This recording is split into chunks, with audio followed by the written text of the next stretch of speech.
Let's cover this loan tool. All right. So this does a bunch of different things. The first thing that this is going to do is it's going to give you an idea of what a payment will be for a particular house price. It's really simple. You just need to change this number up here. And it's going to flow through all these different options I've put together here, each being a little bit different. We'll cover that in a sec. The next thing it's going to do is it's going to tell you if you can afford that. So really, to do that, all you need to do is put in your monthly income pre-tax. Let's pretend you make $7,000 a month pre-tax, you and your significant other. And let's say your debts are only $500 a month. That's your car payment, your credit cards, and your student loans. Then what you're going to see here is only half of your monthly income can go towards your debts and your house payment. So what this number is or represents is that 39% of your income is these two added together. That's it. That can't go over 50% in most cases. Now in FHA, actually, if you have a good enough credit score, we can often get it up to 55 to 56% of your gross monthly income. But on all of these conventional options, we can't.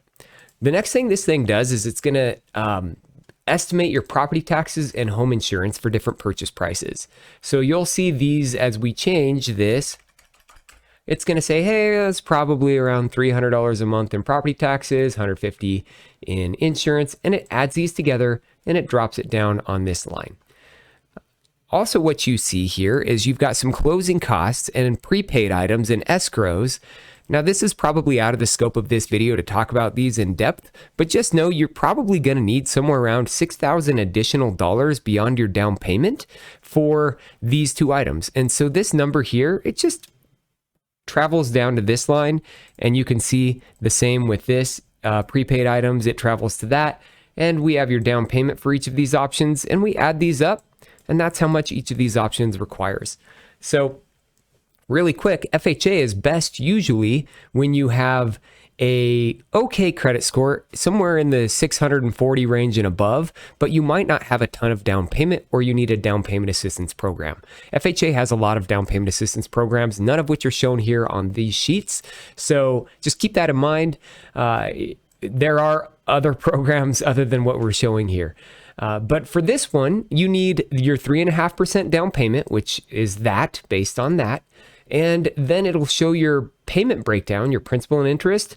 FHA has nasty private mortgage insurance, or MI is what we call that, or PMI, you might have heard it called. And it's the highest amongst all of these, which is why if we can get you into this bucket, even with little down, 3% down, you'll see your payment's going to go down because the mortgage insurance is much cheaper. In this case, less than half of what the FHA's is. As also you'll notice, as you go through the list, this number should go down. Oh, except for, I broke this. Let me fix this. This should be, boom. All right, that's a little bit better. That's more accurate. Oops. Okay, so moving on. It'll show you what your monthly payment is for a particular house, just a rough estimate. These aren't actual quotes. They're not today's rates. It does not update daily. If you want more accurate quotes, you just reach out to me. I'd be happy to prep one of these for a particular scenario that fits more into your unique scenario. And then it's going to give you the cash due at closing down here. So that's pretty much it, guys, in a nutshell. Let me know what questions you have. You can always reach out to me via email or phone, and we can dive deeper into what your unique scenario might look like, or all of the other scenarios I didn't cover here. There's jumbo loans, VA loans, down payment assistance programs, all that fun stuff. So looking forward to talking to you. See you soon. Bye.